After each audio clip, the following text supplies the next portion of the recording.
আজকে একটা পুরনো কথা মনে পড়ে গেল।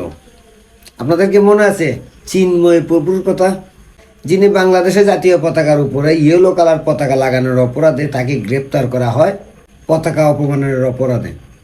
মনে আছে আপনাদের? কিন্তু আজকে আমাদের বাংলাদেশের প্রধান উপদেষ্টা ডক্টর ইউনূস কাতার সফরে গেছেন। ওখানে কাতারের প্রতিনিধি দলের সঙ্গে বৈঠকে বসছেন।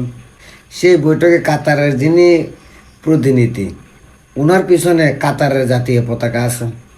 কিন্তু আমাদের যে প্রধান উপদেষ্টা নোবেল বিজয়ী, তার পিছনে বাংলাদেশের পতাকা নেই কেন?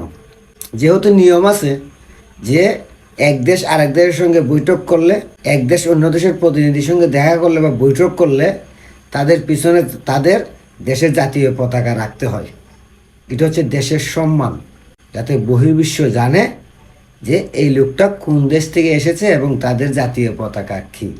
এখন যে আমাদের প্রধান উপদেষ্টা নোবেল বিজয়ী নিজের দেশের পতাকাকে অবহেলা করলো, অবজ্ঞা করলো, ওইটাই কি আপনারা পতাকা অপমান বলবেন না?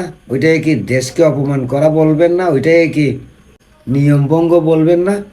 নাকি সে চিন্ময় প্রভু বলেই তার অপরাধ হয়েছিল আর সে প্রধান উপদেষ্টা বলে তার অপরাধ হবে না? এটা একজন বাংলাদেশের নাগরিক হিসেবে তো আমি আপনাদের কাছে এই একটা প্রশ্ন করতেই পারি। আশা করি উত্তরটা দিয়ে যাবেন। কারণ সে তো আর নিজের ব্যবসা নিয়ে কথা বলতে যায় নাই, সে গেছে বাংলাদেশকে রিপ্রেজেন্ট করতে। আর সেই রিপ্রেজেন্টে যদি বাংলাদেশের জাতীয় পতাকাই না থাকে, তাহলে বহির্বিশ্ব কিভাবে চিনবে বাংলাদেশের জাতীয় পতাকার কালার কেমন, দেখতে কেমন? আর যদি নিজের ব্যবসার জন্য গিয়ে থাকে তাহলে আমার কিছু বলার নাই।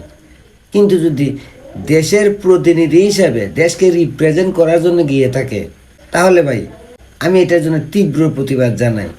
কারণ আমার কাছে মনে হয়েছে সে আমার দেশের পতাকা, আমার দেশ দুটোকেই অপমান করছে।